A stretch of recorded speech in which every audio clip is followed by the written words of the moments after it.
everybody, and welcome back to the WTF1 podcast. Went about as slow as the Abu Dhabi Grand Prix, didn't it, that intro? Welcome, everybody, to the final race review of the year. 2022 is done, dusted, locked up, sealed, contained. Goodbye to never probably be looked at ever again unless you are a Max Verstappen fan. We've got a lot to digest. Well, actually, probably not as much as usual because it's Abu Dhabi, but I'm sure there'll be a lot of moaning and talking about the track, which we've got coming up. But first and foremost, just want to say this podcast is sponsored by Elgato, our season-long partners. It's the end of the season, so thank you, Elgato, for sponsoring us for this entire time. And do we feel like we are now professionals with this great equipment? Have we made it? Absolutely. Okay, well, we're always such professional. Yeah. Professionals, yeah, absolutely. So thank you, Elgato, for that. And also want to shout out for the final time for the race podcast this year, one of you lovely people who have given us a 5-star review. And this one is from Tricky Ricky from the Netherlands. And they say, WTF1, you make my day. Every podcast puts a smile on face. Assuming there was a mime missing, it's fine. I actually quite like that. Puts a smile on face, not just their face, everyone's face. Lost it. I'm not actually looking at Tommy's face right now. I didn't even notice that. Look, you know I'm Ron Burgundy. I'm going to read it out as it is. But smile on face. Listening to you on my daily commute, sometimes people look funny at me for laughing out loud. Keep up the good work. I appreciate the unfiltered options. I assume that meant opinions. Yeah. Oh, that's good. No, I enjoy a typo. That's basically what our editors do all the time. And their English is a lot better than my Dutch. The editor for the YouTube channel. That's what I'm talking about. Anyway, Tommy, Katie, how are we both doing? I've done all the shout outs. Shout out to you two. What's Guanin? I'm good. 15 wins. Still got the hype hoodie on. Bore off. Like, why can't you just talk about something other than Max for once? Like, why is your personality trait Max Verstappen? Like, oh, Kate, I'm going to go to bed with it. Do you sleep with it? Did you sleep with it at the end of yesterday? No, Kate's not been worn since Zandvoort. Keep that. I did actually come over the other day, didn't I? I should have burnt it. Yeah, there and then. You did have words with Grace as well for all the just to remove it from the background. It just looks at me every time and goes, Charles Leclerc pole. I won though, didn't I? And Katie, how are you? You good? You finished the annual? Congrats. I'm so close. I haven't written up my Abu Dhabi race report yet because it's been a bit manic. But yes, the annual is so nearly done. And that'll take up a lot of words, won't it? The Abu Dhabi. I know it's going to be a quick and easy one. But without sending everyone into mass panic, there are only a few annuals left. So if you haven't bought one, get on it, honeys, because they're not going to be there for long. So yeah, which is mad. That is a genuine thing as well. It's not us just trying to sell them. We're not bantering. We're not actually joking. They will sell. We've sold more than we expected, and they're flying out the door. So if you want one, get it now because we're not going to be doing much more promo for it. Okie dokie. There we go then. Thank you, everybody for listening to this Abu Dhabi podcast. That's all we've had to really speak about today because there's nothing to talk about in the race. Just kidding. 3-word race reviews. Charlec 16_fan. I was crying. Is that just the fact that Charles didn't win the championship? Prem 007, another Alonso DNF. Rafcio. Well done, Ferrari. And Titio Selly. Thank you, Seb. Yeah. Well, I'm sure that Charlec fan was actually crying about something else because I think Ferrari, for one of the only times this year, didn't do anything to make us cry. I say us, me cry. I'm wearing Ferrari Hype Train because it's the end of the season, which means technically everyone's on 0 now. So I am boarding the Ferrari Hype Train from the Monday after Abu Dhabi, and I'm seeing it all the way through to the end of next season. Let's go. Anyway, Katie, what's your 3-word race review? Sorry, Tommy. I was going to say, Charles Leclerc's taken Max Verstappen's deficit over 150 points. That's big hype for Ferrari. If anything, actually ahead as well now because alphabetically L comes before V. So Leclerc ahead in the championship. Nice. Big moves. Katie, what's your something though that? Oh no, sorry, I was going to say I saw something that the World Championship is only properly official when they collect the trophies at the gala. So Get the hoodie off. Get the hoodie off. Now, that's for a different platform, Tommy. You know that. What was that noise, by the way? Was that either Grace or your Frank. dog? It's Frank's okay. Oh. Frank's not happy about the points being reset. No. Shall I get into my 3-word race review? Yeah, do it. Yeah, shall I? Okay. Go on then. Mine was emotional, and it was about Nicholas Latifi's last race in Formula One. Yeah. Nothing else, just Latifi. Big Nutella. Yeah, and what a shame that he didn't finish, which we can go into later because it affected one of your predictions, which was hilarious. But yeah, last race for Sebastian Vettel, maybe indefinitely, but Ricciardo, if he can't come back, don't want to talk about it. Mick Schumacher, we now know, hasn't got the Haas seat. Nicholas Latifi, unless something crazy happens, I can't see him coming back to Formula One. So yeah, quite a lot of drivers having potentially their last race yesterday. I'm going to be honest, I surprised myself. I didn't cry at the checkered flag, but I think that was because I was just too busy typing and doing live tweets that I was just not quite in the moment as I normally would be. And you don't really have the emotional connection with the checkered flag either, do you really? I mean, why would you cry at it? Let's be real. That's true. But I did have a cry before any racing had even happened because of a VT that Sky ran, which had I was just about to sing it then. I'm not going to do that. That I did it my way, and it was to Sebastian Vettel, and it was really emotional. Gave off a little bit of vibes that he died, to be honest, at some points, but generally it was just a really sweet tribute. And yeah, so I had a cry at that. But apart from that, the tears, they didn't come out. So sorry to everybody that was relying on me to bawl my eyes out. That didn't actually happen. But yeah, sorry, that was a really random 3-word race review. That was a very long 3 words. But no, it was emotion. I thought you would have gone for that was emotion, to be honest with you. I felt like that was more Katie. Totes emotion. Yeah, something like that. But either way, it was emotional. I think I probably would have got more emotional had I realised that the race was starting at 1, not 2. And Tommy was like, "Are you coming for the watch long?" And I was like, yes, the race starts at 1, doesn't it? So I missed a lot of the build up. I made up Matt's predictions because we normally do the prediction thing where we predict the top 5. The best one I've ever done. Yeah, 4 out of 5 I got. Just filling them in for Matt. I got on the graphic. Sure, in the record books, it says I got 4 out of 5. Tommy, sorry. How do you know that I didn't telepathically just speak to you? I was like, Leclerc second, Matt's delusional. I would have backed Leclerc. And then I would have backed Leclerc. Yeah, of course I would have backed Leclerc. I mean, come on, look at me. I'm wearing a Ferrari hype train hoodie. Anyway, yes, it was very emotional. That montage video was a really nice touch. I did feel like we've not had a send off like that maybe ever. And I find it so funny that Fernando Alonso, after being given an amazing farewell with the donuts in 2018, is then the one to say goodbye to Vettel 4 years later, and then Fernando's just saying, "Look, we'll see you again. You'll be back. Yeah, 2026 or whatever." He is not convinced that Vettel is not going to return to Formula One. Neither is Hamilton. Yeah, Hamilton as well. It's love. It's all the old guard are like, "You'll be back. Don't be silly." And that's maybe why Hamilton, who may have thought about retirement, is now like, "I'm just going to come back anyway. I may as well just race for another 4 or 5 seasons and then call it quits when I'm nearly 40, rather than leave, do a Kimi Raikkonen comeback, do a Fernando Alonso comeback, do a Michael Schumacher comeback." All the greats do it. All the world champions. Yeah, they do. I personally can't see Vettel coming back. I think when he did his Instagram live and everything he's talking about, I genuinely think a lot of it, and it seems that way anyway, is the kind of environmental thing. He was on Question Time, wasn't he? And he got a lot of questions about the hypocrisy of caring about the environment and being a Formula One driver. And he's done a lot in terms of, he was talking about, like not using jets anymore and do it like, cycling to the track and things like that. And he wants people to carry on that legacy in Formula One. So I personally think, and sadly for us fans, that it is a goodbye.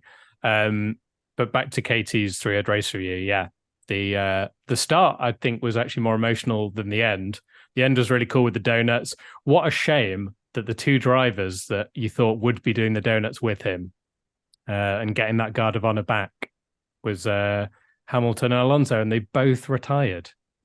Shocking. Like Hamilton, Hamilton never retires. Mercedes haven't had one mechanical failure this entire year, and then they have it in Abu Dhabi. Of course, probably the only reason that happened was after being sent over the curbs and having that big old, well, not a massive wheelie compared to Alonso and Cota, but a decently sized wheelie, and boom. And clearly that messed up the car. But yeah, it was such a shame. You saw Alonso coming, you're like, oh, for God. And then happening, oh my days. Who's going to do we're going to have Latifi with him? Like Schumacher? I mean, Latifi and Schumacher did one in the race, didn't they? Which was quite nice. They thought, look, we're both leaving as well. Very synchronized as well. Very synchronized. He was beautiful. Oh, it's amazing. Incredible scenes.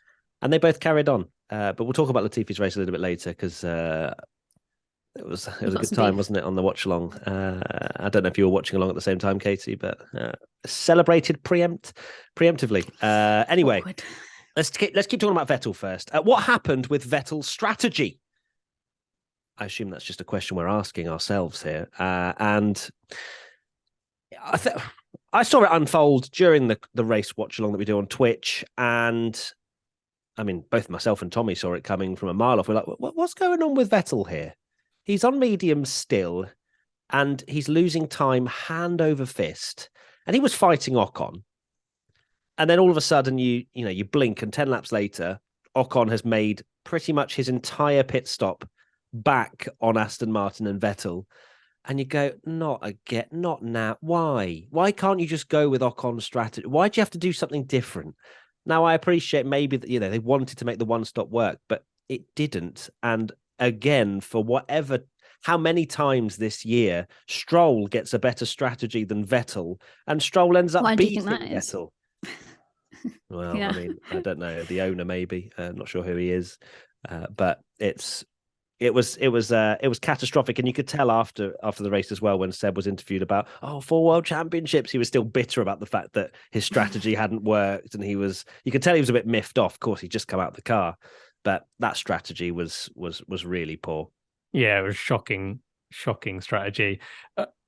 The one stop did work for a couple of people, which we'll go into later, but why they left Vettel out for so long just made no sense. He was never going to get the advantage, and he was catching Ricciardo near the end, and but yeah, it's just such a bad strategy. And yeah, the fact that Lance Stroll, even in Seb's final race, I'm sure wasn't done on purpose. Maybe, I'm sure there'll be some people that think maybe it was, but yeah, because I saw a lot of people reply when we're talking about the strategy that this has happened a lot to Vettel this year, because if you look.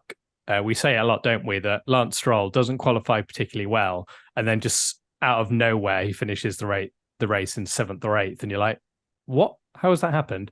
So yeah, Stroll got the better strategy and came through the field, and poor Seb, he had his little donut area to celebrate, and they made it so he could park on the straight, but. Totally agree. You could tell as a racer, he couldn't disconnect that immediate, like, oh, that's really annoying. I could have finished 8th there.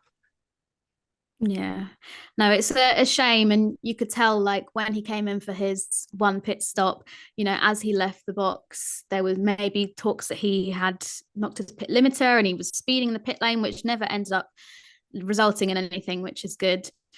But he was just not a happy guy on the radio, saying he felt like a sitting duck and all this kind of thing. And it's a shame that bad strategy kind of ruined that race, because even though Sebastian's bowing out of the sport, we've said it for the last few races, like, he's not, like, his racing skill hasn't taken a step back because he's taking a step back. In fact, like, some of his recent racing, like, look at him and Kevin Magnussen at Cota. It's like some of the best racing we've seen all year, although ironically we didn't see it on the TV coverage. But it was just, like, amazing. And he did some great moves throughout Abu Dhabi. But yeah, just unfortunately the strategy wasn't working to his advantage. But at least we got Seb points, eh? You got to look at the positive. Thanks, Lewis Hamilton, for retiring to give us both Ricciardo and Vettel points at the end of that. Yeah, it was kind of I've won, but at what cost? Would we have taken 1 point for Vettel or Hamilton doing donuts with Vettel at the end? I think I would have chosen the donuts So personally. tricky. But if anything, he could have finished higher than 8th as well. He was fighting Ocon, and Ocon finished 26 seconds further down the road than where Vettel finished. Yeah. And not just that, the poor strategy from Aston Martin cost them a place in the constructors and $12 million, which I know anyway. Yeah, but it's still money, Tommy. I know Lawrence Stroll is a get big more boy wind tunnel, billionaire. more wind tunnel time, though, yeah, right? Maybe. Yeah, I reckon true. they prefer that. Maybe that was right? they knew that was it all along. Oh, we don't want to beat Alpha too much. Let's get that wind tunnel time. What, and we'll draw. The plan is in action already. Yeah. No, Vettel definitely looked like he wanted to pass Danny Rick, so I'm not sure that. Yeah, true. Speaking of El Plan, I'll go into Alonso's bad luck, but him watching on the sidelines of that Vettel strategy while Stroll got an amazing strategy must be like, oh, for God's sake, what am I in for? What am I in for here? Yeah, oh, dear. It's going to be. I'm sure Lawrence Stroll's not going to exactly be too disheartened or too unhappy with Stroll beating a 4-time world champion. And then Fernando Alonso is going to come into the team, and I'm sure there will be some miraculous Lance Stroll drives and decent strategies there. But you can't imagine they're going to be tripping themselves over, especially with the likes of those amazing pedigree drivers. It just seems to always work in Stroll's favour this year, which is slightly strange. But you'd wonder why they would do that. But either or, it's never too early to play holiday music, and it's never too early to start thinking about gifts either. Whether it's for a friend or the friends in your pants, you can make this a season to be jolly with Manscaped. So to get free shipping and 20% off, go to manscaped.com/WTF1. The Manscaped Platinum Package 4.0 is the one-stop shop for the man who deserves it all. It has everything needed to help you deck the halls from face to balls just in time for mistletoe season. The Platinum Package has each product from the best-selling Performance Package, plus ultra-premium body wash, ultra-premium 2-in-1 shampoo and conditioner, and ultra-premium deodorant. It's the best way to smell fresh from your Santa hat to your candy cane. The Lawnmower 4.0 body trimmer and the Weed Whacker nose and ear hair trimmer feature proprietary advanced skin-safe technology to protect your delicate presence. Plus, both are waterproof, so there's no issue clearing the snow out of your driveway. Get 20% off and free shipping at manscaped.com/WTF1. That's 20% off with free shipping at manscaped.com/WTF1. Manscaped. Get your jingle balls ready for the holidays. We move to the next question, which is from Top Rack Anna. Why didn't Haas want Mick to do donuts? Now, this was a sad little clip, wasn't it, on team radio where Mick was just doing a few donuts. They come over the radio and basically tell him to stop and then say, seriously, we can't do that. And then Mick replies, "Oh, okay, love you too." And I was like, "Oh God, this is like an awful breakup here." But Mick's like too nice to say anything horrible. As my understanding is that there were designated places to do donuts, and the last thing Haas wanted was some sort of penalty or financial, penalty for Mick doing donuts. And Mick's like, "Oh, well, it doesn't really matter. I'm not going to be at the team next year anyway. Like, who cares?" Guns can pay for it. But yeah, I think it was because there was a designated place and that was it. Is there any other understanding there? Could be that they just wanted to make sure the car was in the best possible state for testing later this week or something like that. So it might have been that they needed to save the engine or the gearbox or something like that. But that's just a guess. But yeah, it could be that they didn't want to get in trouble because the FIA had literally, as you say, Matt, defined a donut zone. But only the top 3 were allowed to do donuts, and Sebastian Vettel. But some of the drivers were like, nah, it's the last race. I'm doing donuts, like Schumacher, like Ricciardo. So yeah, it's a shame. I don't think they'd have penalised Mick for doing them I personally think it's more the fact that they've got to use those components and parts probably for the test. Haas aren't exactly a rich team, and they haven't exactly, partly due to Mick Schumacher's driving, probably got loads of spare parts either. So it's annoying because it looks like such a killjoy thing, but I do think the engineer, I do feel sorry for the engineer because you could tell he was genuinely sorry and was like, I really don't want to be the party pooper here, because he was like, sorry, Mick, but please stop. And it also could be fuel as well. If they run out, if he's burning a load of fuel and they can't do the fuel, he'll lose. Oh no, I was going to say, like, I don't think shocking. He'll lose the 0 points he scored. But yeah, it's one of those things, unfortunately, that it looks like a party pooper, but then teams are party poopers. And I guess a team like Red Bull and Ferrari can afford to do donuts and just, oh no, anyway, let's put some new parts in. We've got loads of money, whereas maybe it's not the same for Haas. That's true. Sad times. But it's a shame for Mick's career to end that way, just in another sort of bitter ending, really. It doesn't seem... Yeah. Well, he got his donut anyway, so who cares, So he got it done. Right. Let's move on to my 3-word race review now then. And it is, and I completely agree with this, Leclerc vice champion. And then if I could add another 3 words, so like a 3-3 word, it'd be Leclerc vice champion of the world, because he is the vice champion. And it feels good, he's driven... He deserved P2 in the championship, in my opinion. If he finished 3rd in the drivers, it wouldn't have affected my life much. But also, there's a small part of me that goes, how? But yeah, Leclerc was brilliant in the race in Abu Dhabi. I thought that he executed everything he possibly could. No way was that Ferrari quicker than Sergio Perez and that Red Bull. I think that... Well, there's a question actually from Team WTF1 member E-Flat Major, who said, Ferrari actually got the strategy right, or did they? Did Leclerc only finish ahead because Perez got held up, or was the Red Bull strategy actually faster at the end and it went wrong on track? And this is kind of where my point is going, is that Red Bull were quicker. It was very clear to see that. But they sort of forced Perez into making an early stop. Perez chewed through his tyres at the start, was then forced into a probably suboptimal 2-stop strategy. And yeah, Leclerc was just consistent and managed to hold off the pressure at the end. Yeah, Perez did get held up, but there's no guarantee that he would have got through on maybe that 1.5 laps he might have had to attack Leclerc at the end. So yeah, there was some moments where it didn't work out for Perez, but I think Ferrari could not have done any more if they tried. Like, what other strategy could they have pulled to force Perez or beat Perez on track? Because they went longer in the stint because they noticed that Perez got held up when he pitted early, and then used that time that they had made up to then get an extra 6 laps, I think it was, on the first stint. So yeah, Ferrari, that's why the hype train hood is out, because they've learned. They've taken all their learnings from this year, all the mess ups, and gone, right, let's practice for next year. And Abu Dhabi was, in my opinion, perfection from Ferrari. Well done. Yeah, fair play to Ferrari. They got it spot on. And if you went into that race weekend, particularly after qualifying, I think I even said at the start of the watch along, when it looked like Verstappen and Perez were checking out, I do not see how Leclerc is finishing P2 in this title and getting ahead of Perez on the road. And they did it. So fair play. I think it was a mix of a great strategy from Ferrari, rolling the dice when it's all they could do and it working out.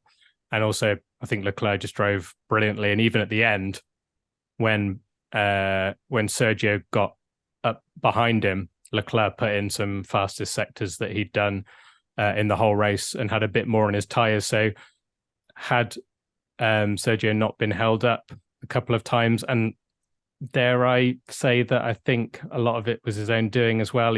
His passing of Hamilton was very clumsy and held himself up quite a lot. I don't think he got through the traffic as quick as he probably should have done. And it was a shame that we didn't get to see that final battle at the end. But I think the end did show that Leclerc maybe still did have a little bit of giving it everything on his tyres. And I can't believe we're sat here talking about Ferrari beating Red Bull on strategy and Leclerc managing his tyres brilliantly, and Sergio Perez not managing his tyres brilliantly. He is the tyre whisperer, and Ferrari you heard Leclerc in practice going, yeah, I think the tyres are going to last 4 corners. I did not see this coming. So fair play to Ferrari and Charles Leclerc. I think they deserve to be 2 in the title. And also, they even said, I think Leclerc said in his post-race interview that even the strategy went so well, even to the point where they dummied Perez and Red Bull into pitting, where they said, I'm going to do the opposite to Perez. And then Sergio comes into the pit straight away. And it turns out they were never actually planning on pitting. It's stuff like that. I'm like, Ferrari? What are you up to? As Tommy's left the podcast, if you're watching on video, he's just sorting out Frank, or he's fallen off his chair. Not sure. Oh man, fallen off his chair. Yeah, he's made his point. That's it. He's just departed. Yeah, I mean, without just repeating what you guys have said, like, yeah, it was a great strategy from Ferrari. Whether it was just a fortunate chance of them making the right call, I don't know if they've necessarily learned from their mistakes throughout the whole season and channeled it into this one strategy. But it was, yeah, very impressive. And as you say, Tommy, Ferrari are kind of notoriously bad for struggling with tyre wear and tyre degradation. So the fact that Charles could actually keep his tyres going was great. And yeah, congratulations to him for sealing second in the championship. George Russell said on Sky. Sorry, vice championship. Sorry. Of the world. Of the world, yeah. Yeah. I was listening to the BBC Checker Flag podcast this morning, actually, and their producers put a ban on the word vice champion in their podcast. So maybe I encourage it. I encourage it. You encourage it? Yeah. No, yeah. Vice champion of the world. Thank you. Okay. But yeah, George Russell hinted that Leclerc was going to get a very nice bonus for finishing P2. So well done, even more money. Maybe he could share some out. I could do with maybe a tenner if you're listening, Charles. That'd be great. Okay. Yeah. I mean, Christmas is coming up. Exactly. Charles wants to send us a present. That's by all means. I mean, I wouldn't say no. No, I mean, I've supported through thick and thin, through the tears. That's true. What happened, by the way, Tommy? I thought a lot of people are going to be wondering who was watching. Frank, I think he heard something and has just been going crazy for the last few minutes. Okay. Or he's really annoyed that you're saying vice champion because it's not a thing. No, it is. It is because Charles Leclerc is second and therefore the vice champion of the world. Anyway, move on. Or he's just the winner of the losers. That's another no, that doesn't sound as good as vice champion for me personally. But anyway, Tommy, let's hear your 3-word race review before Frank loses his mind again. Mine is need new finale. And this is probably something that we say after every Abu Dhabi Grand Prix, apart from the last one, because it was so controversial. But what a snooze-worthy track Yas Marina circuit is. The changes haven't really made a huge amount of difference. And it's just a shame that the season ends in such a flat, boring way. I mean, I've never seen less questions for our podcast because not really a lot happened. No, we're washed. We're washed, yeah. But countering that, you can go, oh, well, the championship's wrapped up and all this kind of stuff.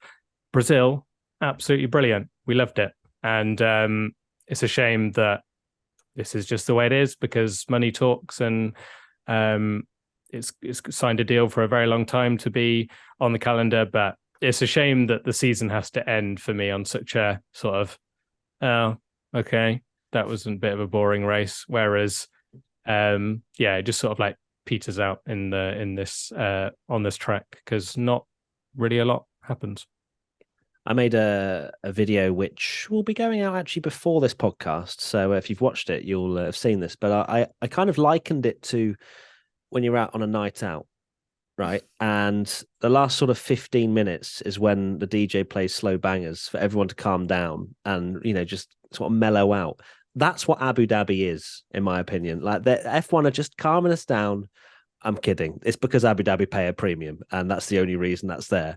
But it's.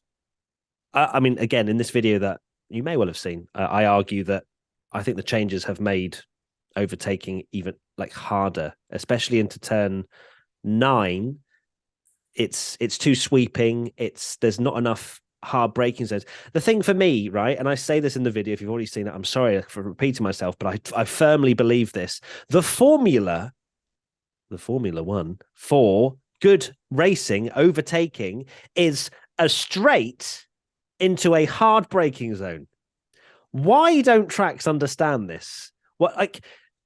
I'm thinking turn 14 China. I know I love the Shanghai International Circuit. What a track. But that kind of hairpin, maybe not that aggressive, but that kind of hairpin, we have a long straight into a hard braking zone. Drivers can send one to the inside, to the outside, whatever they fancy. And you have that chance of someone out braking. Into turn 9, even turn 5, it's too sweeping. Turn 5 is obviously a little bit more of a harder braking zone, so you have maybe an opportunity, but the straight before isn't long enough for drivers to get a run to try and move. Where we saw a great move from Sainz was down towards turn 6, because lo and behold, it's a hard braking zone into a tight and twisty chicane. So for me, I know they're not going to, because why would they make more changes and spend more money? But the sweeping corners, yes, the drivers have said it's more enjoyable, but I don't think we should take the drivers saying they like the circuit and it's more enjoyable to drive as an equation for good racing, because that's not what this is. And it shows even with these 2022 cars that have been following so much better. I think, Tommy, you said in the watch along 25% more overtakes than there were last year. Yep. Abu Dhabi, you still can't get good racing around there. The amount of times Vettel tried to move on Ocon into turn 9, because that was the only time he could really get a full run on him. Ocon just covered the inside. And because of the almighty amount of downforce in these Formula One cars, the switchback is not possible for Vettel to, like in Formula 2, how they'll run wide and then the other driver will cut inside. They can't really do that in F1 cars. So that's why sweeping corners don't work. Thank you for coming. Yeah, it's also, that's all right. It's also a very flat circuit. The elevation change I've just looked up is apparently 10.7 meters, which is 35 foot, which is really not very much. I'm not suggesting I just build a hill and add in like a little, I don't know, Baku kind of sweeping up to some sort of random thing and go back down again. But where it is so flat, I also think that might contribute to not much exciting things happening. But yeah, just generally, it's not a very thrilling circuit, is it? And as you say, it kind of leaves not a sour taste in fans' mouths, but everyone agrees that Abu Dhabi is a bit of a snooze fest. It's a dull track, and I would love it if we could switch it around with something else, but it's just one of those things that we just... Oh my God, are you right? I went to say Brazil in a cough and then hiccuped at the same time. I'm so you swallowed a fly or something. That's amazing. I'm so sorry. I'm going to go back on mute. Sorry, it's never going to happen, is what I'm trying to say. So we can just keep complaining till the end of time, but we'll probably still be racing in Abu Dhabi for the last race of the season. So Abu Dhabi rely on sort of gimmicky things, I guess, at the end of the season as well. So like we get to the end of the season and we've seen, if there's not a title battle, it's like, oh, we're introducing the new logo here, or we're having, they're lucky it's the last race of the season, and there's donuts because people remember, or the medals, which in my opinion is a bit daft, but we'll get used to them, I guess. What do you guys think to the medals? I just think it looks a bit weird when they've got the medals on. I think if they do medals, they should do bronze, silver, gold. So everyone on the podium. Is that not what it was? No, it's just the winner. Oh, it was just Max that got. It's just medal. Max. I didn't actually notice it's just Max that gets medal. I think they should do medals then. It's so that the winner gets like a personal memento, so they don't. What about second and third? I mean, screw them. What about vice champion of the world? Shut up. It was quite funny that they were in that order. That gets the medal, which I think is so silly, but it's personally engraved. Woohoo! That's not the point of medals, in my opinion. I think medals have always, since the beginning of time, been the top 3. Yeah. Formula One are like, no, first place, that's it. Second and third, you can just forget that. But either or, that's another time to talk about medals, I assume. Right.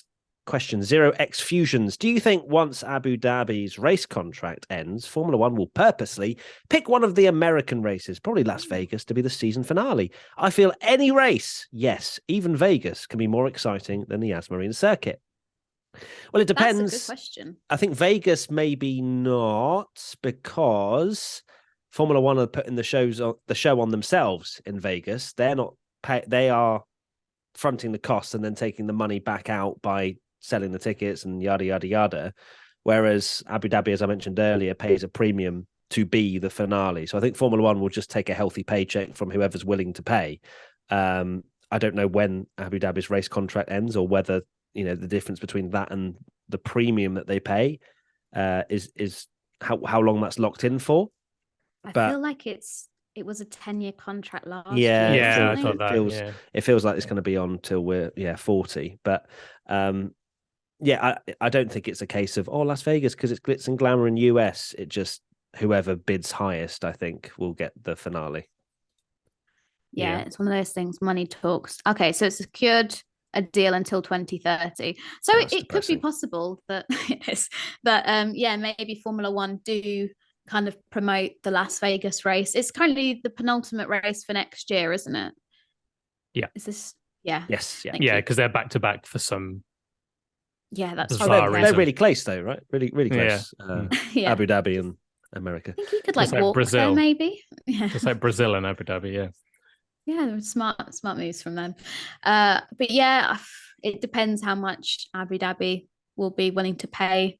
I guess if the money talks, which we've seen as being a big trend when it comes to the F1 calendar, but yeah, I would actually quite like maybe Vegas. I mean, we haven't raced there yet, so that could also be a bit of a snooze fest, but at least it would be a snooze fest and a lot of hype going on with it, like off track. Whereas in Abu Dhabi, not really much exciting stuff happens on the track or off the track, apart from the Secret Santa, which I look forward to every year, but that could be done in Vegas. That's about the most exciting thing that happens in Abu Dhabi off track. Call me an old school F1 fan, but I just want the finale to be a circuit that's been purpose built and not built around things, i.e. Abu Dhabi built around the bloody hotel and the marina and yada, yada, Las Vegas, yada. Using Vegas the built literally in Vegas and again restricted. Brazil, purpose built, great track. I'm going to throw into the mix that if it has to be money, and because Brazil are never going to have the money to do it, switch Abu Dhabi and Bahrain. Let's have Bahrain as the finale, because Bahrain is a great circuit, very underrated. That again was, I think, maybe a little bit controversial at the time, that it was like, Bahrain are paying to get in Australia's slot as the season opener. Bahrain has produced some absolute amazing races, so I'd happily have Bahrain as the finale. Would Bahrain want the finale though? I feel like they like being the intro. They like because again they will pay a premium. And you to do testing there as well. I guess Saudi. that's because they race there though, right? That they have testing. Because I guess if they did switch it, they'd just do testing in Abu Dhabi. Maybe, I don't know. But from a circuit perspective, Saudi is an exciting. Like we can't say that the last two Saudi Grand Prix haven't been incredibly exciting and dramatic. So I'd rather have Saudi as the finale than Abu Dhabi from a racing perspective. They'd be willing to pay. They would. I'm sure they would. I wonder what the bidding war will be like when that next comes up. But yeah, interesting stuff. Next question from Monkey5. Should Max take the majority of the blame for Checo not getting second place in the Drivers' Championship, preventing Red Bull from getting the first sweep in the Drivers' Championship? I'd say yes. I would say Checo should have driven faster and secured P2. I think it is very, very unfair. Yeah, okay, look, Brazil is Brazil, and I have been more than vocal that Max should have helped Checo, and I even thought that he should have let Checo through in the sprint. And if he had let him through both in the sprint and in the race in Brazil, he would have got second place in the championship because of the extra points. That's correct, isn't it, Tommy? I think it is, because he would have got an extra. Would he have got an extra 3 points? Would he? Yeah, or maybe. No, and Charles Leclerc's got an extra win. So he's no, got an extra win. Okay, so I saw a lot of people saying that on Twitter, so they're wrong. Okay, cool. Twitter are wrong? Surely not. No, I know, right? So yes, okay. In which case, no, not at all. Brazil made no difference. Max, for those that expected Max to slow down from the lead of the race to back Leclerc into Checo to try and get Perez through on Leclerc without putting his win at jeopardy, it's a bit bonkers in my opinion. Verstappen did, to be fair, he played the team game. He gave Checo slipstream in qualifying. He definitely helped Checo have DRS at the start of the race as well to drag him out of the attack from Leclerc behind. And then, the rest is up to Sergio, in my opinion. Tommy's already mentioned it earlier. it wasn't ideal going through traffic. I think some of the things was very much just bad luck with the drivers fighting in front of him. I don't think he could have done much more with Gasly and Albon, was it? I think they were fighting at the same time. Yeah. So there were moments where I don't think he could have done much more. But there were also, I think it was when he pitted originally, didn't he, from his first stop, which then put him into traffic. And you then say, well, look, yeah, he came out in traffic, but also he wasn't able to take those tyres anywhere near the amount that Verstappen was. So you have to maybe put that down to Sergio a little bit. But no, I'm not putting blame on Max at all, really. I think that he's done all he said he was going to do in Abu Dhabi. Checo just had to beat Charles and didn't. And at the end of the day, it doesn't matter at all for anything. I know, well, apart from Charles Leclerc being vice champion of the world, it doesn't matter. It really doesn't. Like Red Bull getting a clean sweep, it's just an extra touch to a record book. Exactly. For Max to start, I totally understand why Hamilton backed at Rosberg, because it was for the World Championship. Equally, Perez doing what he did for Max in Abu Dhabi was for the World Championship. P2 is just a nice additional thing that, you know, Max did what he could in terms of, like you say, dragged him along with DRS. I've not changed my stance on Brazil, even though now it doesn't matter. And I think what didn't help is that Jenson Button, when he did the interview, said it was 1 point when it wasn't, because it was obviously 3 points and a win. So it was more than that. So Brazil actually wouldn't have made any difference if he'd have let him through. I still believe he should have done, though, in terms of just team morale and everything like that. So I've not changed my stance on that. But realistically, yeah, it was a nice additional thing that he could have got. But how can you blame Max Verstappen for it? I mean, Sergio Perez finished 149 points behind Verstappen, scored 2 wins to Verstappen's 15. And yeah, I don't really see how that's Verstappen's fault, but then he's the bad guy now, isn't he? Because he's started dominating Formula One, and just like Hamilton and Vettel before, ironically, Vettel of all people, he's been the villain and been the one that's being booed on the podium and stuff, and now everyone loves him. So domination just makes people hate people. Apart from you love him. Yeah. No, I think I am with you guys in terms of the Brazil situation. And you've also got to look at the bigger picture, the whole of the 2022 season. There might have been opportunities where Sergio could have done more. Maybe Max could have done more, but I'm in the same boat of, like, at the end of the day, racing is racing. I think part of the team game would have been nice for Max to let Checo by in Brazil, but, you know, look at the whole rest of the season. Like, Perez got pole position in Saudi Arabia and then kind of got mugged off because Ferrari did a dummy radio message and they pit Perez, and then there was this safety car afterwards, and so he kind of got a bit mugged off with that, and then had to give a position back to Carlos Sainz and all that kind of thing. It seems like it was ages ago now, Saudi, thinking back to that, but, you know, there was opportunity for points to be lost there, and there have been so many situations throughout the year where either Checo might have missed a chance to get some points, and maybe Red Bull have missed the opportunity too. But then the same can be said with Leclerc's side of the garage. So I can never remember so much hype and, like, I don't know, media attention put on this battle for P2. It could be that we've just not had a championship fight, basically. Yeah, for P2, because normally it's like Mercedes and it's always Hamilton wins it with like 4 races to go, and then unless it was like Vettel when he was at Ferrari or something, it's normally like Valtteri Bottas or someone like that that's able just to pick up the points because there's no other cars that are nearly as competitive as Mercedes. But it's just been mad this last week of P2. I mean, if you look back at the last decade of Formula One, unless you like kind of really gave a thought to it, nobody can just list who came P2 in the last 10 years unless you're a Sebastian Vettel. Human encyclopedia. Human encyclopedia.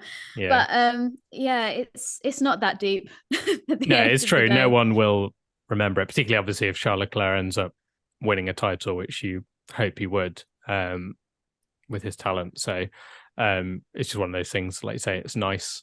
It would have been nice, but I don't really like. Checo had chance. Checo didn't seem too sad on the podium, did he? That he'd finished third. Who's that? Oh, okay, nice. Yeah, exactly.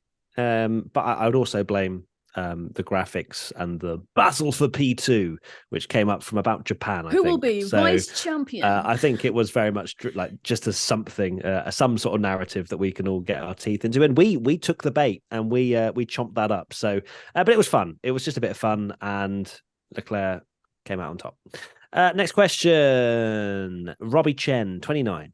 I thought the FIA won't inform drivers to give position back this year. Why is it different now with Hamilton regarding his corner cutting when battling signs? What that first bit is that the case? I must have missed that. Pretty sure they said that at the start of the season they said that drivers, the new stewards, bearing in mind one of them has not been fired, but in terms of like they're not using him anymore, right? No, we only have. But they said at the start that they're going to have this approach. Yeah, I thought they had this approach. I don't know if they've changed it since, but they announced that it would basically, they'd let the drivers decide whether they give up the position or not. And then if they don't, then they'll go, okay, you're getting a penalty, rather than telling him you have to give up the position. So yeah, I understand why they've said that. I don't really get that. Why that's changed. I don't know if maybe we just got like a really small snippet of the radio, but yeah, as you sort of said, it was like hinted that maybe the FIA had said you need to give the position back, but perhaps maybe it was the team seeing it from an outside perspective and going, if we don't give this back now, we're probably going to get a penalty for it, so he might as well just give it back, and then it just avoids any further issues down the line. F1 did tweet that race direction told Hamilton to let him back through, so I guess there's confusion there. I've not actually heard the radio transcript, but and then obviously the team said we've been told to give the position back, so they were told from what it sounds like. FIA anymore. Just FIA things then, isn't it, really? It is just, you just couldn't make it up, could you, that it's the same driver, the same corner? Because even Sainz mentioned it on the radio, didn't he? Said he did exactly the same as Verstappen, which I would argue is not true, because I think Sainz's move was a lot cleaner than Verstappen's, and I think Sainz's was a lot more clear cut for me that Hamilton should have given the pass, whereas I understand why people don't think Verstappen should have been given the place back last year. Yeah. They've also, did they have that exit curb there last year, or did they add that after the wheelie curb? Hamilton, Hamilton straight lined it last year, or was it the fact that he went off the track a bit later than, because I think Hamilton tried to stay on this year, and then so maybe it's that. But I mean, I don't have a problem with the FIA informing positions to be handed back, to be honest with you. I don't know why that's an implementation that they've had. Personally, it's difficult, because also people have been saying, why is it different? One, I agree, Tommy, Sainz's was more measured, but still did squeeze Hamilton on the exit, just purely from how tight that corner becomes.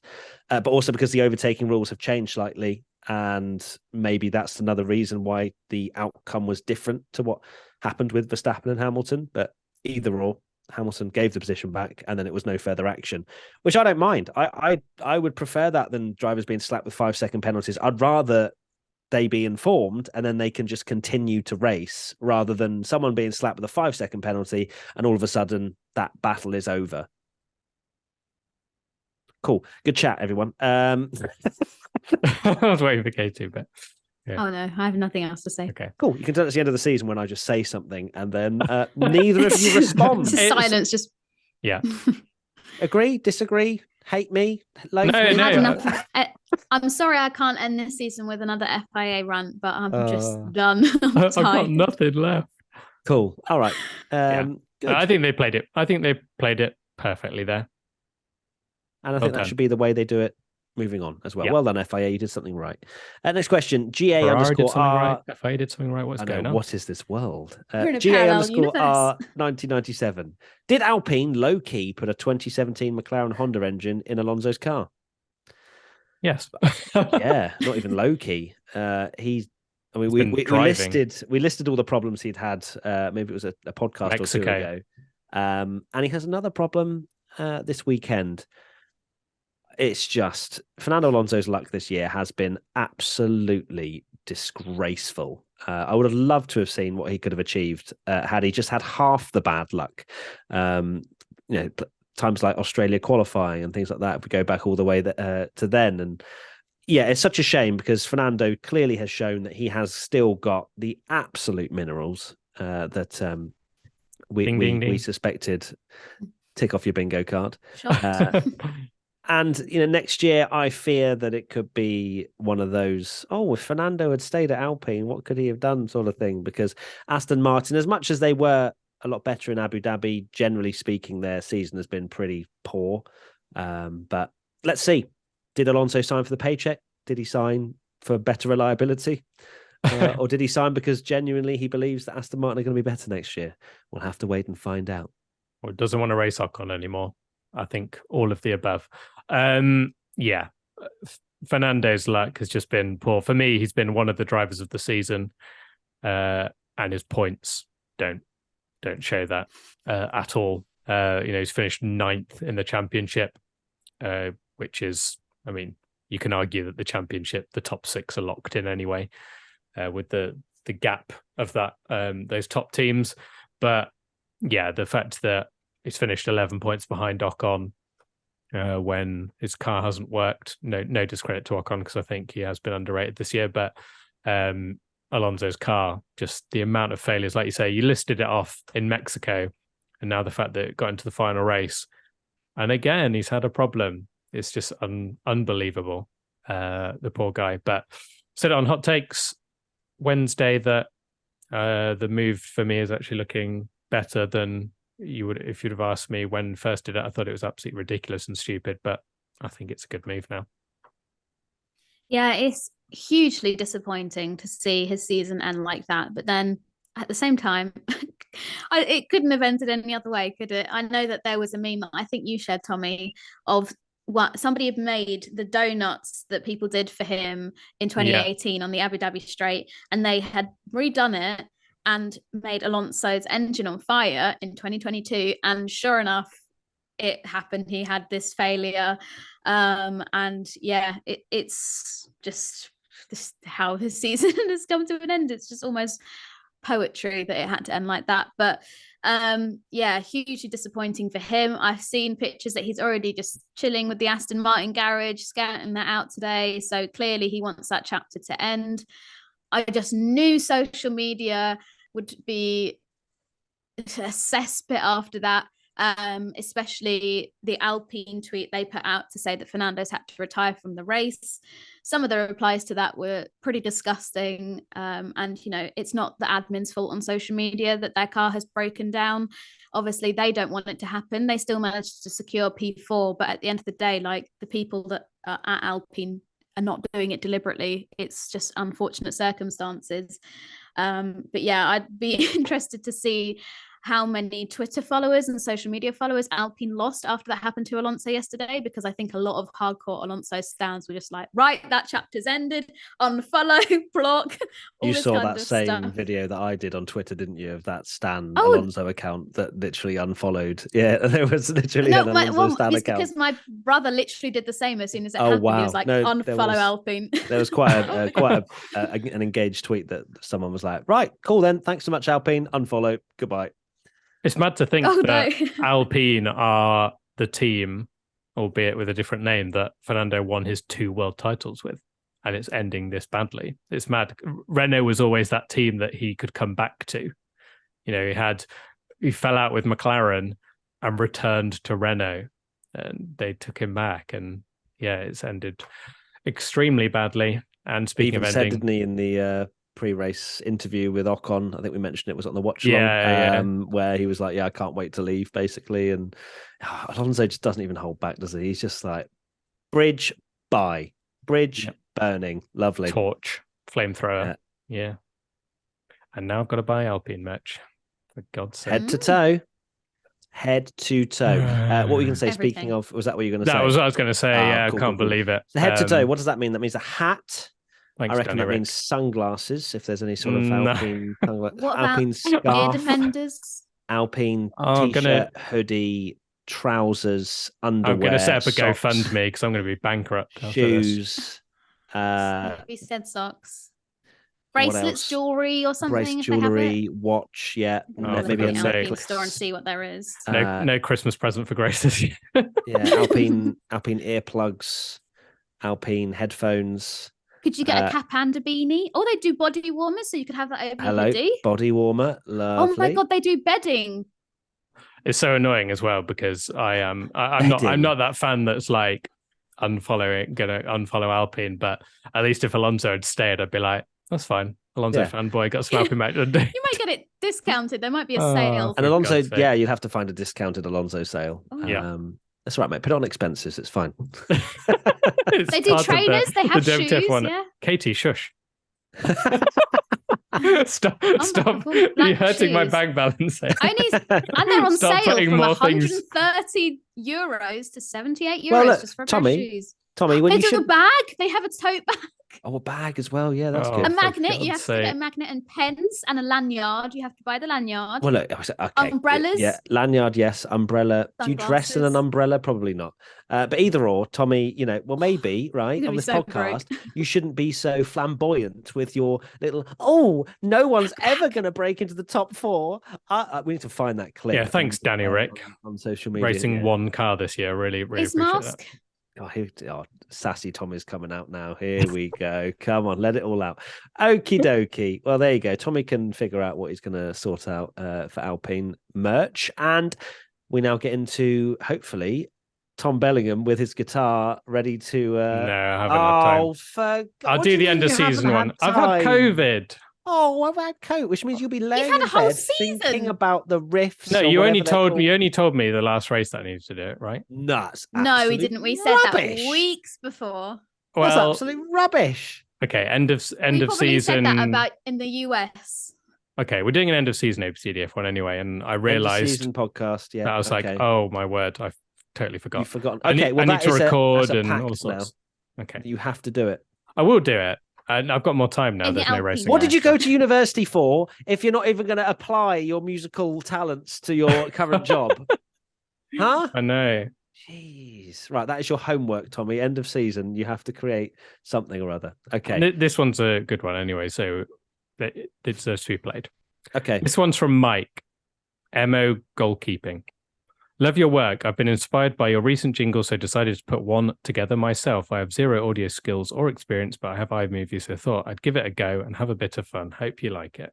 Hello, everybody, and welcome back to ABCDEF1. ABCDF1 time.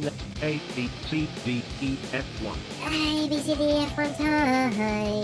ABCDEF1. ABCDF1 time.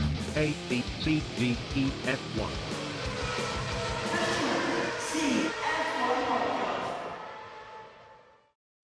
That was a That lot was a of different journey. voices. Something.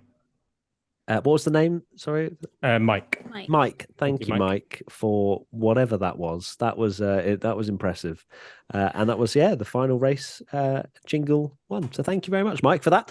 Let's get into the ABCDF1 rankings. Let's start with Lewis Hamilton. B. Ooh. Yeah, B. I'll go B as well, yeah. Yeah, B. Okay, B from us and a B from the fans. Tommy was thinking about a C there, but we went with a B. George Russell, B. B, yeah. Yeah, same. A B from us and a B from the fans. Max Verstappen, A star. A A star. star. Boring. A star from the fans as well.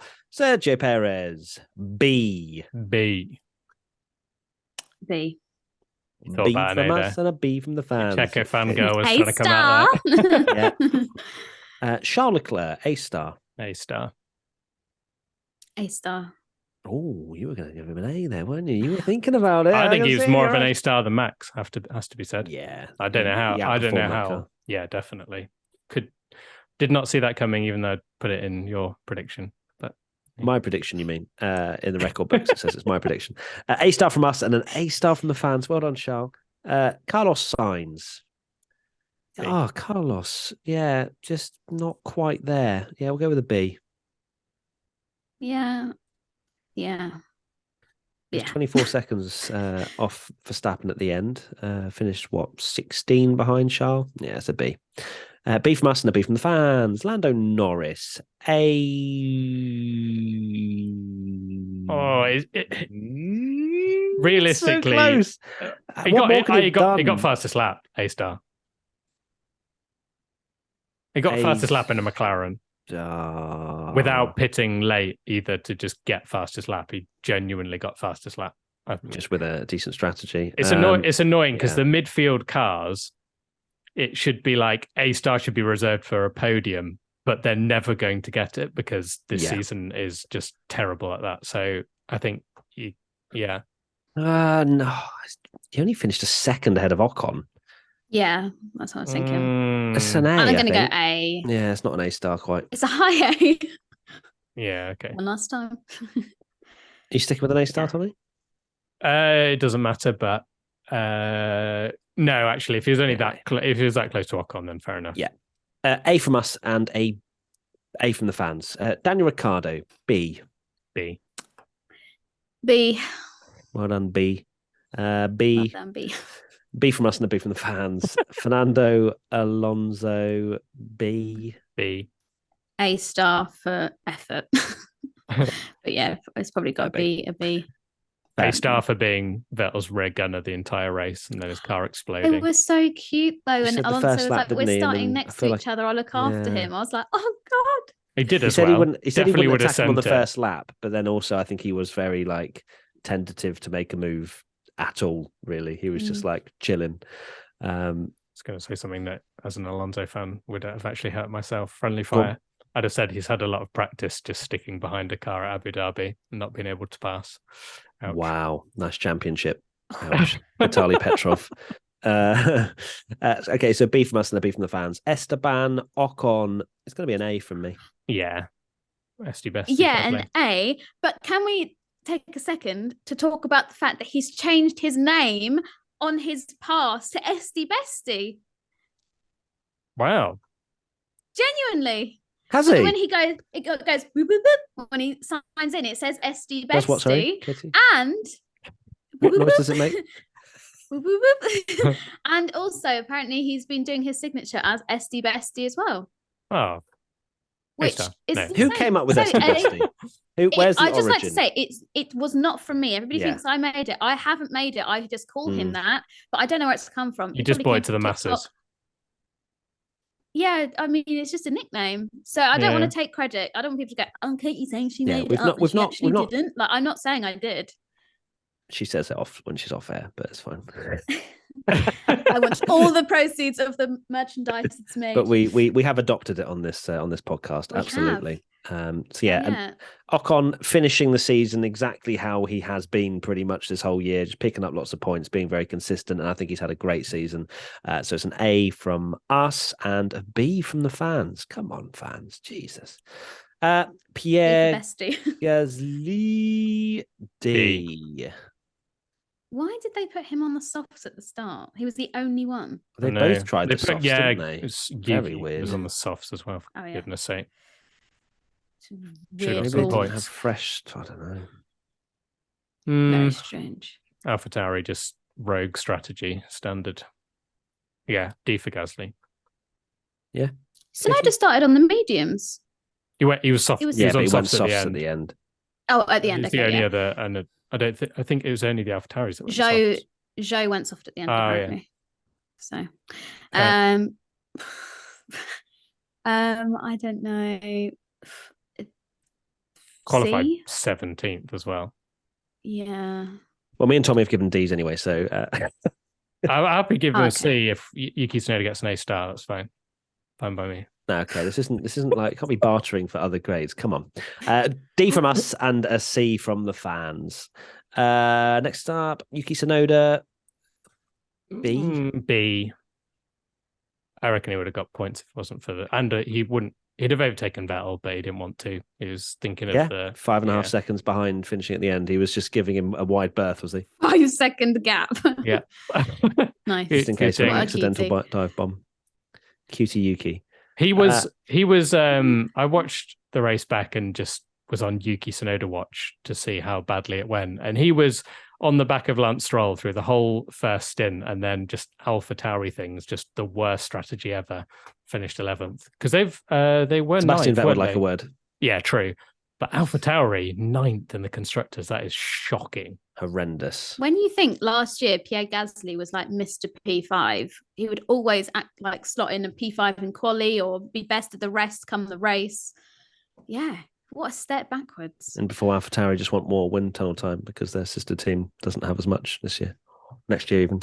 Oh, throwing that one into the mix. They were sixth. They were sixth last year as well. I'm weren't they? kidding, Nearly by the fifth. way. Sorry, Karen. Yeah, so I'd say they're one of, if not the worst performers in terms of the downgrade. Yikes. Yeah, absolutely. I mean, Williams as well. I mean, they are big brain thinking for 2023. They're going to have the entire year just in the wind tunnel, finishing 10th. So they're going to get a lot of data, and maybe they can score. Was it 8 points in the end? Williams scored. Yeah, 8 points. Was it more than the year before? I don't know. It wasn't because George Hey. Russell scored some decent. And Got it. Nicholas Latifi in Hungary. Yeah, let's not forget that. Let's not forget that big moment. He actually scored higher. He loves his Okay, metallic. next up, Sebastian Vettel. Wait, did we agree on Tsunoda? I don't think I said my Snowder. I'll Go on. go. What did you guys go for? C? We went for a B. B. A B. Oh, yeah, I'll go B. Okay, B from us and a C from the fans. Sebastian Vettel, A star. A star. We're skewing He was the votes driving well the and absolute truly. wheels off that car until Aston Martin screwed him. Yeah. A star, Tommy. My head says A, but I my am heart not. says I A I star. don't care A what It star. your doesn't heart matter says. anyway, does it? Yeah, okay. It's an A star for This- Sebastian Vettel. I'm and looking an forward to A-star the- from I'm fans. looking forward to the end of the year where he's like the 5th best driver of the year or something because we give him better grades every time. Nah, A star. Yeah. Okay. Lance Stroll. What? How do you even grade this man? Like, he has just the worst qualifyings and then just finishes in the points. It's Is I it think a it's B gonna or be an an A? It's gonna be an A. Has to be 8th place. Yeah. Yeah, A. And we've just given his teammate who finished 2 positions back, even if he did have a bad strategy, an A star. So I think it's Yeah, going to be can't an give him A. a B, can we? A from us and a B from the fans. So the fans gave Vettel an A star and the Stroll a B, but we gave him an A. Nicholas Latifi gonna have to be a solid F to finish off the. 100% is an F. Every time I blinked, I saw him lose 3 seconds, and it's painful. If you are a Nicholas Latifi fan out there, how the hell do you cope? Because that man just has a race on his own. And it's so funny because I did actually tweet about blinking and 3 seconds lost every time. And someone said, it's his last race. Why rush? Oh. Oh, poor guy. It's going to That's have to be an actually F. quite I'm sorry. It cute, though. was an awful performance. He did get yeeted by Schumacher, but his only reason he was fighting Schumacher was because he was just out there on 47 lap old hards or whatever it was. So, or mediums even. But No, there was a point where Bottas was in 20th, and I was I like, know. oh, this. Mm. I was woohoo. And celebrating then it in the watch along. I thought the prediction Yeah. was on. Yeah, and then Bottas got past, and I was like, it's okay. Cling on to the back. Next time, like you say, blink, 7 seconds behind. How on earth has that happened? It must be infuriating being a Latifi fan. But yeah, I'm so E. torn between giving an A star and an F. I think it's going to have to be an F because I don't want to skew the end of season Tommy just gave him an results. E. Yeah, I think an E. I reckon he would have at least got Okay, maybe... he did get punted as well. Yeah. So yeah, I'll go E. I reckon he got Something 7th like if it wasn't for that Mick Schumacher punt. 7. Good joke. Wow, Tommy. Okay, all right, I'll give him an E. Actually, I don't think it was as bad as maybe a Yuki Tsunoda in Hungary kind of vibe. So let's go with an E. And finally, an E from us and an F from the fans. That's not finally at all. Alex Albon, B. Decent drive from him. 13th, managed to beat 13th in a Gasly, Williams. Bottas, Schumacher, Magnussen. No Yeah. one's talking lovely about... jubbly. If you watch the race, I've not seen any replays of it. Zhou Guanyu, Alex Albon, and Pierre Gasly swapped positions about 6 times on the last lap between all three of them. No Because way. because I was just looking at it like, wait, they're just switching all the time, and there's no replays up there because Albon no. actually got into 12th at one point, then went all the way down to 14th, then got back up to 30th. They were swapping every lap. They were tenths apart at the finish line. Yeah. But of course, there was lots of other action going on, Tommy, that we couldn't have possibly missed. Verstappen we had to leading, see Max or Verstappen win by yeah, Well, yeah, just in case Checo did a dive bomb from 2.5 seconds back into turn 6. yeah. We also had to watch those fireworks that were just like blinding. That was a bit much. Whoever did those, I'm sorry, but it was too far. I thought they were really cool. I thought they were awesome. I like them. They were just so many, and I know that the camera that they use will always be slightly deceiving, but it made it look so smoky on the start-finish straight that I'm like, Yeah, I was triggered. that's not very safe. Yeah, But- they speak about flares and then no, it's fine. But it was on the straight. It's okay. And it was the end of the race. But I thought it was very cool. Actually, maybe you need to turn the brightness down on your television, Katie. Maybe it was a little bit too Yeah. too Maybe piercing. my new glasses need to go back. I'm seeing too much. Finally, yes. So what were we saying about Albon? B. Oh, no, Very did we job, say B. A? Yeah, B. Yeah. Yeah, B from us and a C from the fans. Valtteri Bottas, horrendous. D. He was really struggling. D. Yeah, D. What's happened to Alfa Romeo? My goodness me. D from us and a C from the fans. Zhou Guanyu finished 12th. I'm going to give him a C. B. Maybe a B. But B. no, Yeah. maybe not borderline A. He was 5 seconds behind Vettel in the points. Yeah, B. Who was Zhou B. Guanyu? No, it wasn't. Yeah. That was Oh no, sorry, No, I'm that looking was at the Tsunoda. wrong person there. Yeah. I was gonna say, it's sorry. like- Zhou down. Guanyu was just ahead of Albon. Oh, C. Yeah, I think it's a C. Yeah, okay, C then. C from I us got my names and a mixed C up. from the fans. Kevin Magnussen, wow, horrendous weekend. D. D. E. He literally came last. Mm. Yeah, Schumacher finished ahead of him and got punted. yeah. I don't He know did what the happened to punting. Magnussen. He did get the punt. He did do the punting, to be fair. It's true. He did literally like synchronized spin and still finished ahead of Kevin. Yeah. I guess he lost maybe 5 seconds. Did he have to pit? I don't think he had to, Schumacher. Did No, he? I 'Cause don't it was think just he a light did. touch, whereas Latifi's rear wing was destroyed. And Schumacher did get a penalty for that as well, didn't he? So, yeah, it's horrendous from Magnussen, actually. The pole sitter from Brazil, so far off. Let's go with E. No, D. No, D. D. I'm going D. E. Okay, D from us and a C from the fans. What? And Mick Schumacher, I'm also going to give a D. No, E. it won't be that harsh. D. E. No, I won't be that harsh. D. I said D. Well, no, I was going to give him an E. Oh, right. I thought you were Um, talking to my grade. And you're like, I'm not going to be that harsh. No, The same grade. when you manage to botch an overtake on Nicholas Latifi, you know it's going bad. Mm. He started, yeah, he was good in qualifying, so D. Yeah, D, Katie. Or C. We're going to say, come on. Tempted with an do this. E. Yeah, I think E actually. I'm sorry. He Mick. put Latifi out his final race. Shocking behaviour. Actually, yeah, he screwed my True. prediction. E. So an E from us and a D for the fans. No, I think I still give him a D, but it's still an E from us because both of you gave him one and a D from the fans. Abu Dhabi predictions. These went really well for all of Oh us. my god. So I went with Ricardo doesn't score points, leaves F1 with underwhelming performance. That did not happen, So which is happy good. It that was is the not anti-jinx. being true. Latifi doesn't finish last. Oh my That was God. hilarious in the Because, watch-along. right, and people are like, well, he would have finished last. Well, no, not technically, because I'm pretty sure Hamilton would still have been classified. And therefore, I had the whole argument ready. Well, actually, Hamilton's still classified because he conked out right at the end of the race. Latifi I would gave have you it finished- in the watch-along. Yeah, That you were was like, yeah, fine. fair enough. And then he pits on the last lap. What the hell? Like, could you not have just done one more lap, Williams? I feel like there was more to it. I feel like they've retired the car for some technical, like, they get something back reason. Maybe they get some money if they retire the car, or I don't know. He never But either or, fuming. shocking. He never got the Nutella at the side of the track that he'd left there to do his celebration either. Just What did you call him last week? Natifi. Nuttifi. Natifi. Latifi. That's clever.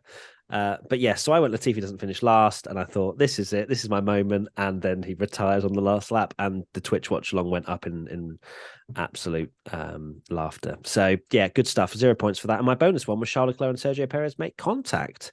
What I meant by that is make some sort of contact on the phone, and I believe that they did have a phone contact at some point, chatting about P2 and the vice champion of the world. So that'll be 1 point for me. Moving on. Beautiful. I think Okay, that's no worth at points. least 100 Yeah. points. No points for me, Katie. What did you get?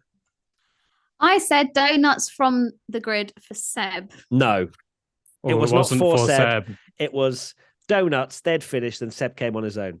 That sounds weird, but Yeah, he did. you were going for the guard of honor there, weren't you? Let's be honest. You were. Don't make us go rewind, because I'm pretty sure we even said the guard of honor, and We did, yeah. That's why you said 2 or more I did people. say brackets 2 or more people yeah, but to you do said donuts for Seb. from the grid. They weren't for Seb. I They were actually just don- heard they were end of a season rumor donuts. that Max and Checo were both like, this one's for Seb on the radio, but it never got broadcast. Okay, we're really struggling here, aren't we? Yeah, okay, so that's no points there. And then I said Alonso and Ocon have a final coming together, which didn't happen. And then I said bonus Norris front row start, which was an extremely bold and crazy prediction. He did have a good weekend, but not quite front row start, was it, Hans? No, it would have been on the front row if his fastest lap had been qualifying, and therefore would have Well, there started we go. P1. Thanks for the point. No.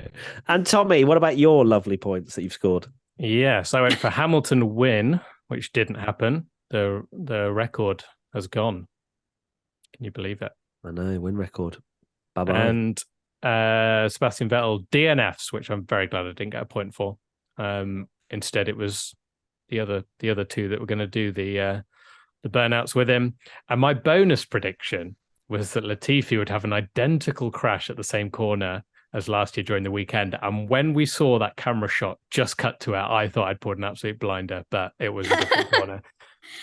We did So see, close. yeah, Schumacher and Latifi like racing near each other, and I was like, oh my god, just Is it flashbacks half to a last point? year. Is it half a point that it was Mick Schumacher and Latifi racing each other again? No, you haven't put it in your. And Latifi has T's an and C's. identical crash at the same corner. And you're like, well, they were fighting at a different corner and they crashed. Okay, I Don't try it. just got to. No, because I could have said, oh, look, Yeah. in 3 laps in the future, Charles Leclerc and Sergio Perez may have made contact. We don't know. It's all hypothetical. Anyway, fans, Hannah 15 F1, safety car first lap, no. J137X, No safety car. Mercedes still P2, no. And Rachel, Vettel's win driver of the day, yes. So that was 1 point for the fans. Well done. We will, hopefully someone will tot up the prediction points. I'm sure we do have someone out there that is sorting that. So we will have the results in the end of season podcast, I am sure. And that is it. We are at the end of the race podcasts for this year. I just want to thank both you, Katie, and you, Tommy, for being my friends to talk about Formula One over the course of the year. I have had an absolute barrel of laughs with you all, and I'm glad you're almost like my therapists for allowing me to talk about my Ferrari feelings every single race weekend. So I just want to thank both of you, and also for everyone listening and watching. This is kind of like my final thoughts. I've gone too early, but it has been an absolute pleasure to bring this podcast to you all, and the amount of people that speak to us when we see them at races or even in the street, almost everyone says, I love the podcast. And it's kind of we're realizing now just how many people decide to listen to our terrible opinions. And I just want to say thank you from the bottom of my heart. And I guess we're going to go straight into your final thoughts, Tommy. Which are exactly the same thing. I went first for final thoughts. No, you ever. did. I can't thank you all enough. It's been a pleasure. The season, unless you're a Max fan like me, probably not been the most exciting for you, but I've enjoyed the podcast. It's been a lot to talk about, a lot of laughs. Team WTF1 in the chat as well. Good times with them. Good times with you guys. Good times with everyone. And thank you very much. Yeah, but actually that doesn't count as a final thought because you just copied me. So now let's have your proper final thought. Thank you very much. My final thoughts are the vice champion isn't a thing. Sorry, Matt. Oh, you're making enemies. You don't need to. But My well final done. thought is I actually hated working with both of you, and I hate doing this podcast, and it's Fair. a chore. And no, I'm kidding, of course. No, No, it's fair enough. been- Pop off. No, it's been a lovely experience to do this podcast. I don't know what to say without just repeating what you guys have said. I had a final thought, which was just that it was nice that all the permanent drivers in F1 scored a point this year, which I thought was quite a wholesome note to end on. But also then that makes me sound a bit mean if I don't then do another speech about how much I love everybody listening to the podcast. And I've said it before, but the way that everyone's welcomed me to it has been so endearing and touching. And yeah, just thanks everyone for listening to us waffle on every week. It's been a pleasure. Been a pleasure. Pleasure. Well, there you go. No, I went a little American at the end, but cool. Well, that sums up Abu Dhabi. That sums up our feelings. Thank you. Abu Dhabi do. Abu Dhabi do. Goodbye for another year. Well, actually, no, there's testing right now. But thank you, everybody, as always. Hashtag WTF1 podcast if you want to get your questions and comments in for our end of season review. Remember, we will be putting some stuff out on social as well to get your questions in about the season as a whole and things like that. So look forward to that one. It will be the ultimate chat, I'm sure. And yeah, it's been a pleasure as always. And we'll see you very soon for another podcast. Bye. Bye. Bye. Bye. Bye. Bye. Bye.